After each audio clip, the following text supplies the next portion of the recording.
여러분, 오늘 소개할 인물은 이미 알고 계실 것입니다. 5만원짜리 지폐. 바로 그 사람입니다. 그런데 5만원짜리 지폐 속 신사임당을 여러분은 얼마나 알고 계십니까? 현모양처, 어진 어머니, 착한 아내. 대부분의 사람이 신사임당을 이렇게 기억합니다. 그런데 잠깐. 현모양처. 이 단어가 조선시대에 나온 말이 아닙니다. 일제강점기에 일본이 조선 여성을 통제하기 위해 강조한 개념이었습니다. 그리고 그 개념을 신사임당에게 붙인 것은 신사임당이 살던 시대가 아니었습니다. 신사임당은 현모양처가 아니었습니다. 신사임당은 예술가였습니다. 시인이었습니다. 학자였습니다. 그리고 자신의 삶을 자신의 방식으로 산 여자였습니다. 어머니를 그리워해 울었습니다. 남편이 없는 집에서 혼자 아이들을 키웠습니다. 그림을 그렸고 시를 썼고 글씨를 썼습니다. 그 어떤 것도 현모양처라는 틀에 딱 맞지 않습니다. 오늘 우리는 5만원짜리 지폐 속 그 이미지 너머에 있는 진짜 신사임당을 만나러 갑니다. 조선이 가장 오해한 여자. 신사임당. 지금 시작합니다. 일막일상의 세계 강릉에서 태어난 딸. 1504년. 조선 연산군 10년. 강원도 강릉. 한 아이가 태어납니다. 이름은 인선. 자는 사임. 호는 사임당. 그리고 우리가 아는 이름 신사임당. 아버지는 신명화. 한성판윤을 지낸 관리. 학문을 좋아하는 사람. 그런데 아들이 없었습니다. 딸만 5이었습니다. 어머니는 용인 이씨. 강릉의 명문 집안. 신사임당은 이 집안의 둘째 딸로 태어났습니다. 그런데 이 집안의 분위기가 특별했습니다. 아버지 신명화는 딸들에게도 학문을 가르쳤습니다. 조선시대에 딸에게 학문을 가르친다는 것 일반적인 일이 아니었습니다. 대부분의 조선 양반가에서 딸들은 바느질을 배우고 예의를 배우고 집안일을 배웠습니다. 학문은 아들의 몫이었습니다. 그런데 신명화는 달랐습니다. 딸들에게도 경전을 가르쳤습니다. 시를 짓게 했습니다. 글씨를 쓰게 했습니다. 그림을 그리게 했습니다. 왜였을까요? 신명화가 학문을 진심으로 좋아했기 때문일 것입니다. 그리고 자신의 딸들에게서 그 재능의 씨앗을 받기 때문일 것입니다. 특히 둘째 딸 신사임당에게서. 신사임당은 어린 시절부터 남달랐습니다. 그림에 재능이 있었습니다. 글씨에 재능이 있었습니다. 시에 재능이 있었습니다. 7살에 앙견의 그림을 모사했다는 기록이 있습니다. 앙견은 당대 조선 최고의 화가. 그 화가의 그림을 7살이 따라 그렸다는 것. 그리고 그 모사가 훌륭했다는 것. 이 아이는 보통이 아니었습니다. 이막 욕망의 자각 외갓집 오죽헌과 어머니. 신사임당의 어린 시절 대부분은 외갓집에서 보냈습니다. 강릉 오죽헌. 검은 대나무가 둘러싼 집. 지금도 강릉에 남아있는 그 집. 외할아버지는 최응현. 강릉에 명망 있는 선비. 외할머니는 최응현의 부인이었고 신사임당의 어머니 용인 이씨가 외동딸이었습니다. 그러니 외가에 신사임당의 어머니 외에 다른 자녀가 없었습니다. 외할머니는 신사임당의 어머니를 몹시 의지했습니다. 혼자서는 살기 어려울 만큼. 그래서 신사임당의 어머니는 결혼 후에도 강릉 오죽헌에 머물면서 살았습니다. 남편 신명화는 한양에 있었습니다. 두 집 사이를 왕래하는 생활. 이것이 신사임당이 어린 시절을 보낸 환경이었습니다. 아버지는 멀리 있고 어머니와 외할머니와 함께 강릉에서. 그런데 이 환경이 신사임당에게 특별한 것을 줬습니다.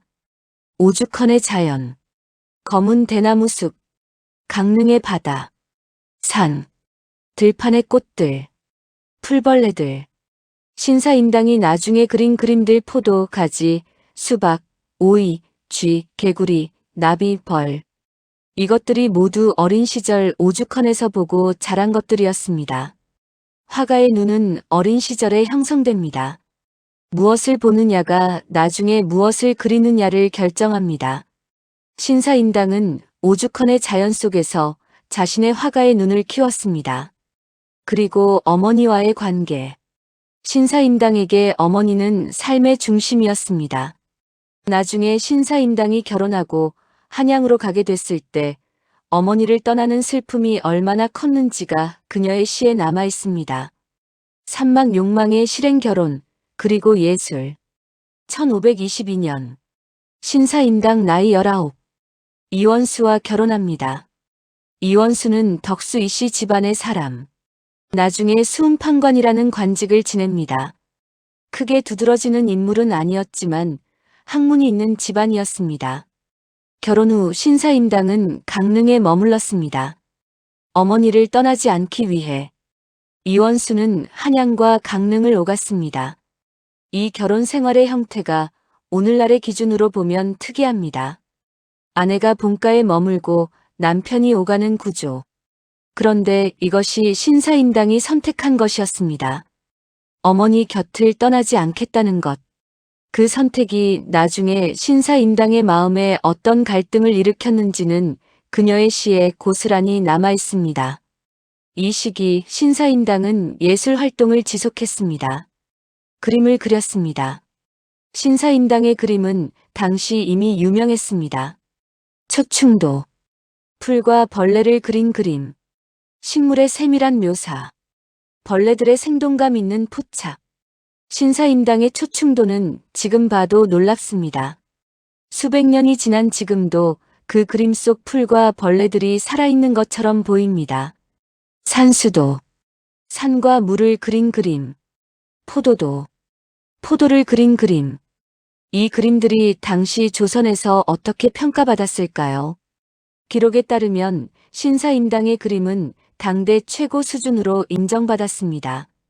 단순히 여류화가로서가 아니라 조선 최고의 화가 중 한 명으로 사막 바닥을 치다 강릉을 떠나는 날 1541년 신사임당 나이 38 강릉에서 한양으로 완전히 이주하게 됩니다. 이 시점이 정확히 언제인지는 기록마다 조금씩 다르지만 이 무렵 신사임당이 한양으로 올라왔다는 것은 분명합니다.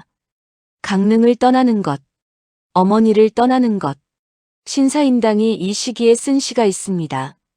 대관령을 넘으면서 어머니를 강릉에 두고 한양으로 가는 길. 대관령 고개를 넘으면서 쓴 시. 그 시의 내용은 어머니를 두고 떠나는 딸의 슬픔이었습니다. 흰 머리의 어머니를 강릉에 두고 혼자 한양으로 간다. 돌아보니 북쪽 산이 아득히 멀다. 언제나 다시 어머니를 볼 수 있을까? 이 시를 읽으면 신사임당이 현모양처가 아니라 딸이었다는 것을 알 수 있습니다. 아내로서, 어머니로서가 아니라 어머니를 그리워하는 딸로서의 신사임당. 그것이 이 시에 있습니다. 한양에 온 신사임당. 아이들을 키우고 집안을 돌보면서도 계속 그림을 그리고 시를 썼습니다. 남편 이원수는 자주 집을 비웠습니다. 관직 생활로 혹은 다른 이유로 신사임당은 혼자 아이들을 키우는 시간이 많았습니다. 7명의 자녀. 그 중에 율곡 이이가 있었습니다. 오막 내면의 전한 예술가로서의 신사임당. 신사임당의 예술을 더 깊이 들여다볼 시간입니다. 초충도. 현재 국립중앙박물관 등에 신사임당의 작품으로 전해지는 그림들이 있습니다. 오이와 개구리, 가지와 방앗개비, 수박과 들쥐, 포도와 새우, 맨드라미와 벌레. 이 그림들을 보면 신사임당이 자연을 얼마나 세밀하게 관찰했는지를 알 수 있습니다. 단순히 예쁘게 그린 것이 아닙니다. 그 생물들의 특성, 움직임의 느낌, 질감, 오이 껍질의 거친 느낌, 개구리 피부의 질감, 벌레 날개의 투명함. 이것들을 붓으로 포착했습니다. 이것이 예술가의 눈입니다. 그런데 신사임당의 그림에는 특별한 것이 하나 더 있습니다. 생명의 움직임. 신사임당의 그림 속 생물들은 살아있습니다. 정지 화면이 아닙니다. 지금 막 움직이려는 순간, 혹은 막 움직임을 멈춘 순간을 포착한 것처럼 보입니다. 그 생동감이 신사임당 그림의 가장 큰 특징이었습니다. 그리고 글씨. 신사임당은 서예에도 탁월했습니다. 해서, 행서, 초서. 여러 서체에 능했고 그 글씨들이 당대에 높이 평가받았습니다. 그리고 시. 신사임당의 시들이 지금도 전해집니다. 산수시, 어머니를 그리워하는 시, 자연을 노래한 시. 이 시들에서 우리는 신사임당의 내면을 볼 수 있습니다. 외로움, 그리움, 자연에 대한 사랑, 그리고 자신의 처지에 대한 솔직한 감정. 현모양처의 이미지와는 전혀 다른 살아있는 한 인간의 목소리가 그 시들 속에 있습니다. 육막 귀환하다 아이들과 이율곡, 신사임당의 자녀들. 정확한 숫자에 대해서는 기록마다 차이가 있지만 여러 자녀를 뒀습니다. 그중 셋째 아들이 율곡, 1536년. 신사임당 나이 33세에 이의를 낳았습니다. 강릉 오죽헌에서. 율곡 이이가 오죽헌에서 태어난 것은 신사임당이 그 시절 강릉 외갓집에 있었기 때문입니다. 신사임당이 아들 이이를 교육했습니다. 단순히 글을 가르친 것이 아니었습니다. 학문하는 즐거움을 가르쳤습니다. 질문하는 방법을 가르쳤습니다. 세상을 보는 눈을 가르쳤습니다. 이이가 나중에 조선 최고의 학자가 된 것이 어머니 신사임당의 교육에서 비롯됐다는 것을 이이 자신도 인정했습니다. 그러나 여기서 한 가지를 분명히 해야 합니다. 신사임당이 위대한 이유는 율곡 이이의 어머니이기 때문이 아닙니다. 신사임당은 이이를 낳기 전에도 이미 위대한 예술가였습니다. 이이를 낳은 후에도 계속 그림을 그렸고 시를 썼고 글씨를 썼습니다. 신사임당의 위대함은 어머니로서가 아니라 예술가이자 학자로서의 그녀 자신에게 있습니다. 그런데 역사는 신사임당을 율곡의 어머니로만 기억하려 했습니다. 그것이 신사임당에 대한 가장 큰 오해입니다. 칠막 남편 이원수와의 관계. 신사임당의 삶에서 남편 이원수를 빠뜨릴 수 없습니다. 그런데 이 관계가 복잡했습니다. 이원수는 신사임당보다 학문적으로나 예술적으로나 크게 뛰어나지 않았습니다. 아내가 남편보다 훨씬 뛰어난 재능을 가진 경우 조선시대에 이것이 어떤 의미였을지. 이원수는 관직 생활도 크게 두드러지지 않았습니다. 그리고 기록에 따르면 이원수가 첩을 뒀다는 이야기도 있습니다. 권씨 성의 여인. 이원수가 첩으로 삼았다는. 신사임당이 이것에 대해 어떻게 느꼈는지는 직접적인 기록이 없습니다. 그러나 신사임당의 시 중에 외로움과 그리움이 담긴 시들이 있습니다. 그 외로움이 어디서 온 것인지, 남편의 부재, 어머니와의 거리, 자신의 재능이 충분히 발휘되지 못하는 상황, 이 모든 것이 신사임당의 삶 속에 있었습니다. 그런데 여기서 중요한 것이 있습니다. 신사임당이 그 모든 상황 속에서도 그림을 계속 그렸다는 것, 시를 계속 썼다는 것. 그 창작이 신사임당에게 무엇이었을까요? 탈출구였을 것입니다.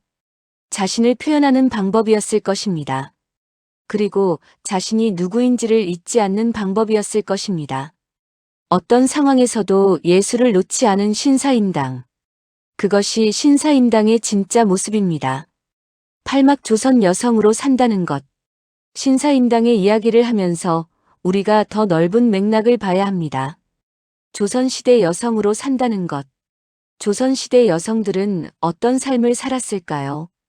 칠거지약. 아내를 내쫓을 수 있는 7가지 이유. 불순구고 무자, 음행, 질투, 악질, 구설, 도절. 시부모에게 불순하거나 아들이 없거나 질투하거나 이런 이유로 아내를 내쫓을 수 있었습니다. 여성은 재가가 어려웠습니다. 아니, 제도적으로 막혀 있었습니다. 여성은 관직에 나갈 수 없었습니다. 여성은 재산을 독립적으로 소유하기 어려웠습니다.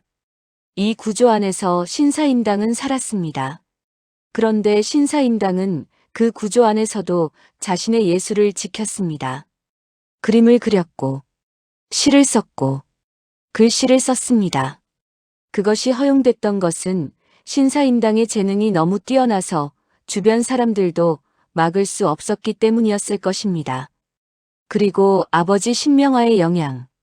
아버지가 딸에게 학문과 예술을 가르쳤고 그것을 지지했습니다. 그 지지가 신사임당이 예술가로 성장할 수 있는 토대가 됐습니다. 신사임당의 삶은 조선이라는 제약 속에서 가능한 한 최대한 자신으로 살려 한 여자의 삶이었습니다. 그 삶이 얼마나 외롭고 힘들었는지를 우리는 그녀의 시들에서 읽을 수 있습니다. 구막 신사임당의 작품 3개. 신사임당의 작품들을 더 구체적으로 들여다보겠습니다. 초충도 8폭. 현재 국립중앙박물관에 소장된 신사임당의 초충도 8폭. 수박과 들쥐, 가지와 방앗개비, 오이와 개구리, 양귀비와 도마뱀, 원추리와 개구리, 맨드라미와 쇳동구리, 봉선화와 잠자리, 페랭이꽃과 나비. 이 8폭을 보면 신사임당의 작품 3개를 이해할 수 있습니다. 첫째, 일상의 소재를 택했습니다. 왕실이나 귀족의 화려한 장식을 그리지 않았습니다. 마당의 수박, 들판의 개구리, 담벼락의 쥐, 일상에서 마주치는 것들을 그렸습니다. 이것이 신사임당의 시각이었습니다. 화려한 것이 아닌 일상 속의 아름다움을 보는 눈. 둘째, 세밀한 관찰이었습니다. 수박 껍질의 줄무늬, 오이 표면의 돌기, 가지의 광택. 이것들을 붓으로 표현했습니다. 이 세밀함은 오랜 관찰에서 나옵니다. 어린 시절 오죽헌에서 마당의 풀과 벌레를 관찰하며 자란 것이 작품에 그대로 나타납니다. 셋째, 생동감이었습니다. 신사임당의 초충도 속 생물들은 움직이고 있습니다. 개구리는 막 뛰어오르려 하고, 쥐는 무언가를 먹으려 하고, 나비는 막 날아가려 합니다. 정적인 장식화가 아닌 살아있는 순간의 포착. 이것이 신사임당 그림을 위대하게 만드는 요소입니다. 그리고 산수화. 신사임당의 산수화는 그녀가 얼마나 넓은 예술적 범위를 가졌는지를 보여줍니다. 세밀한 초충도와는 다른 큰 호흡의 산수화. 자연의 웅장함을 표현하는 능력. 이 두 가지가 공존한다는 것이 신사임당의 예술적 폭이 얼마나 넓었는지를 보여줍니다. 신막 현모양처 신화의 탄생. 신사임당이 현모양처의 상징이 된 것은 언제부터일까요? 이것을 이해하는 것이 중요합니다. 조선시대에도 신사임당은 예술가로 기억됐습니다. 그림을 잘 그린 사람, 시를 잘 쓴 사람, 율곡이이의 어머니. 그런데 현모양처라는 프레임이 강하게 덧씌워진 것은 조선 후기에서 일제강점기에 이르는 시기였습니다. 일제강점기. 일본은 조선 여성들에게 특정한 역할을 요구했습니다. 가정에서 남편을 내조하고 자녀를 교육하는 역할. 그리고 그 역할의 모델로 신사임당을 내세웠습니다. 현모양처. 이 단어가 신사임당에게 씌워졌습니다. 그 후 이 이미지가 굳어졌습니다. 교과서에서 사회 담론에서 신사임당은 현모양처의 상징이 됐습니다. 그런데 실제 신사임당은 현모양처의 틀에 딱 맞지 않습니다. 어머니를 그리워해 울었습니다. 남편과 떨어져 살았습니다. 그림을 그리고 시를 쓰며 자신만의 예술 세계를 가졌습니다. 이것이 전통적 현모양처의 이미지와 얼마나 다른지. 신사임당에게 현모양처라는 틀을 씌운 것은 신사임당을 높이 평가한 것이 아니라 신사임당을 특정 목적에 이용한 것이었습니다. 오늘날 신사임당을 제대로 기억하는 것은 그 틀을 걷어내고 진짜 신사임당을 보는 것입니다. 11막 신사임당이 오늘의 우리에게 묻는 것. 신사임당의 이야기를 현재로 가져올 시간입니다. 오늘날 우리에게 신사임당은 무엇을 말해줄까요? 첫 번째, 재능은 성별을 가리지 않습니다. 신사임당이 조선시대 여성이었지만 그 재능은 남성 화가들과 동등하거나 그 이상이었습니다. 그 시대가 그 재능을 충분히 발휘하도록 허용하지 않았을 뿐, 오늘날에도 재능이 있는 사람이 성별, 출신, 배경 때문에 그 재능을 충분히 발휘하지 못하는 경우가 있습니다. 신사임당의 이야기는 그 구조가 얼마나 오래된 것인지를 보여줍니다. 두 번째, 어떤 상황에서도 자신의 것을 놓지 않는 것. 신사임당은 어려운 상황에서도 그림을 놓지 않았습니다. 시를 놓지 않았습니다. 그것이 신사임당을 신사임당으로 만든 것입니다. 오늘날 우리도 마찬가지입니다. 바쁘고 힘들어도 자신이 진정으로 원하는 것을 놓지 않는 것. 그것이 자신이 누구인지를 잊지 않는 방법입니다. 세 번째, 역사는 재해석돼야 합니다. 신사임당이 현모양처로 기억된 것처럼 역사 속 인물들은 종종 특정 목적에 맞게 재단됩니다. 그 재단을 걷어내고 진짜를 보는 것. 그것이 역사를 제대로 이해하는 방법입니다. 신사임당은 현모양처가 아니었습니다. 그녀는 예술가였습니다. 시인이었습니다. 학자였습니다. 그것을 기억하는 것이 신사임당에 대한 진정한 경의입니다.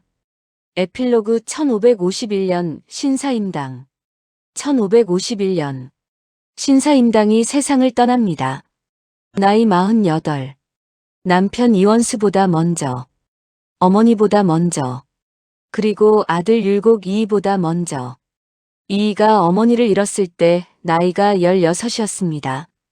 이이는 어머니의 무덤 옆에서 3년을 보냈습니다. 심여살이. 그 3년이 이이를 철학자로 만든 시간이었습니다. 이이의 위대함 뒤에 신사임당의 죽음이 있었습니다. 그러나 신사임당의 위대함은 이이의 어머니이기 때문이 아닙니다. 신사임당은 자신이 살던 시대가 허용하는 한계 안에서 가능한 한 최대한 자신으로 살았습니다. 그림을 그렸습니다. 시를 썼습니다. 글씨를 썼습니다. 어머니를 그리워했습니다. 외로울 때 외롭다고 시로 썼습니다. 그것이 신사임당이었습니다. 5만원짜리 지폐를 꺼내 보십시오. 그 안의 여자. 현모양처가 아닙니다. 조선이 낳은 가장 위대한 예술가 중 한 명입니다. 그리고 자신의 시대에 자신으로 산 여자입니다. 그것이 신사임당에 대한 가장 공정한 기억입니다. 오늘도 끝까지 함께 해주셔서 감사합니다. 역사를 쉽게 말해주는 재미이모였습니다. 다음 이야기에서 또 만납시다.